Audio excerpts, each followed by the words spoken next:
Bienvenidos a Señor Reddit. Después de la muerte de mi abuelo, descubrimos que había engendrado un hijo cuando fue destinado a Italia durante la Segunda Guerra Mundial. Nunca lo pudo saber. Resulta que la madre de mi abuelo interceptó las cartas de la chica italiana y las quemó para que no se casara con una mujer italiana. Mi abuelo estaba soltero en ese momento. Cuando llegó de vuelta a casa, vivió su vida sin enterarse de su hijo. Su madre actuó con total normalidad y el abuelo nunca pudo saber el secreto. Mi abuelo terminó conociendo a mi abuela y se casó con ella. Tuvieron 4 hijos y siguió el curso de su vida. Sin embargo, una hermana de su madre descubrió el secreto y lo mantuvo así en su familia. Fue cuando el abuelo murió que finalmente nos revelaron el secreto a toda la familia. No lo revelaron antes de su muerte para no causar sufrimiento al abuelo. Es una locura pensar que tenemos toda una familia italiana ahí fuera. Y que bueno, probablemente crean que mi abuelo era una mala persona. Imagina a esa chica italiana embarazada, enviando cartas y creyendo que algún día llegará una respuesta. Pensar en eso me entristece. Mi tatarabuelo fue exiliado y expulsado de Missouri por ser un ladrón de ovejas. Leí una anécdota divertida aquí en Reddit hace unos días. En Europa, quiero decir Irlanda o Gales, robar una oveja era un crimen capital, pero coger con una oveja era simplemente una gran vergüenza. Entonces, si un ladrón de ovejas era atrapado en el campo sin una buena explicación de lo que estaba haciendo allí, le correspondía fingir que era un pervertido degenerado e intentar cogerse a la oveja en lugar de ser un ladrón. Y es por eso que surgió el estereotipo y las bromas sobre que los irlandeses cogen con ovejas. La sanción por robar ganado era que te quitaran la mano. La pena por coger con una oveja era que te quitaran un dedo. Los ladrones de ovejas afirmaban que se habían cogido a la oveja para perder solo un dedo en lugar de la mano entera.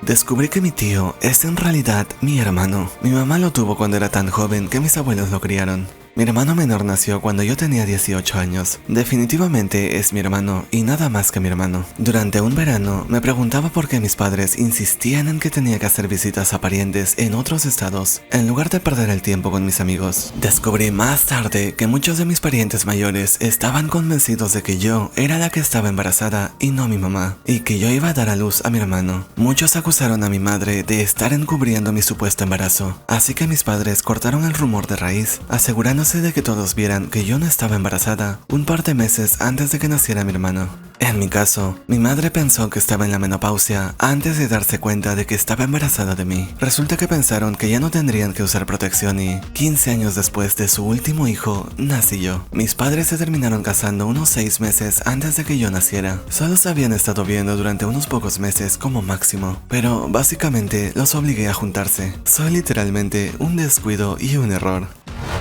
Después de que mi tío me abusó, se supo que le había hecho esto a otra de mis hermanas y mi familia lo encubrió, particularmente mi madre. Ahora sé por qué mi hermana odiaba lo cerca que se acercaba mi tío a mí cuando era más joven. Mi mamá hizo todo lo posible por encubrirlo pensando que sería lo mejor. Honestamente, no lo creo. Nunca es una sola víctima, por eso es especialmente terrible encubrirlo. Eso deja que el abusador tenga más víctimas. Me pasó algo similar. Le dije a mi mamá después de que un amigo de la familia abusó de mí y de una hermana mía, y resulta que ya lo había hecho a otros 4 niños más de la familia. Mi madre lo encubrió, así que, si te han abusado, te animo a decirle a otra persona, porque no solo está en juego tu cordura y seguridad, sino que también es probable que también esté abusando de más personas.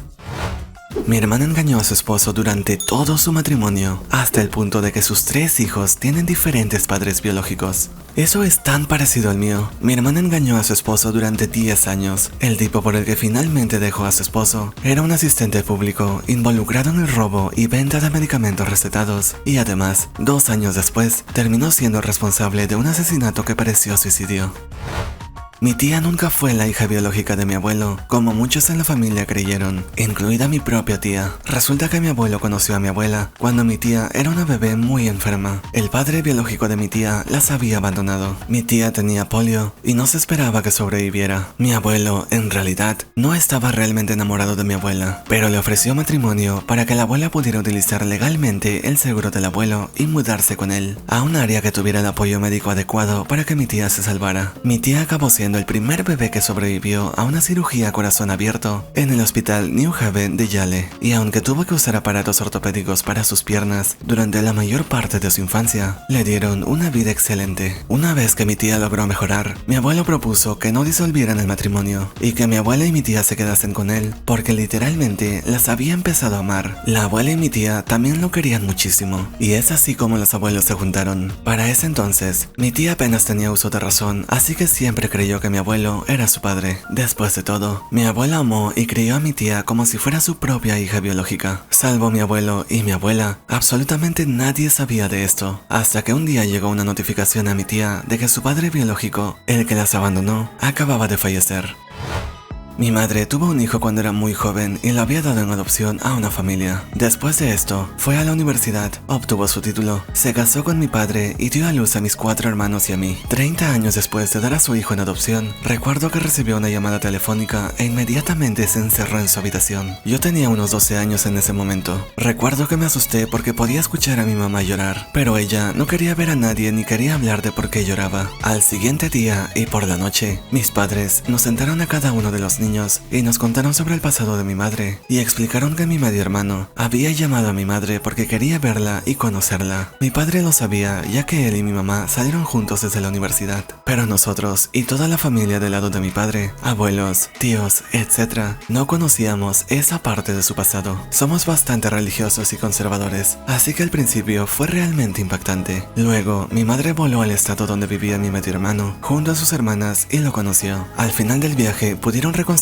una bonita relación familiar. Después de un tiempo, nosotros, mis hermanos y yo, pudimos conocerlo también. Avance rápido hasta ahora. Desde entonces se mudó a nuestro mismo estado y lo hemos estado viendo con mucha más frecuencia. Está en todas nuestras fotos familiares. Lo vemos de vez en cuando durante las vacaciones y los cumpleaños. Y todos lo vemos como parte de la familia. Somos una familia muy unida y extrovertida, mientras que él es un chico muy tímido. Pero lo entendemos y le damos su espacio. Mi mamá se mantiene en estrecho contacto con él y nos encanta cuando viene. Yo era el mayor de la familia y el único niño entre los hermanos, así que me encantó saber que tenía un hermano mayor. Ahora que soy adulto, a veces me quedo con su ropa vieja porque somos aproximadamente del mismo tamaño. Él también tiene buen gusto para vestirse, así que tuve mucha suerte. Me encanta que este secreto familiar se haya revelado y que hayamos podido darle la bienvenida a nuestra familia.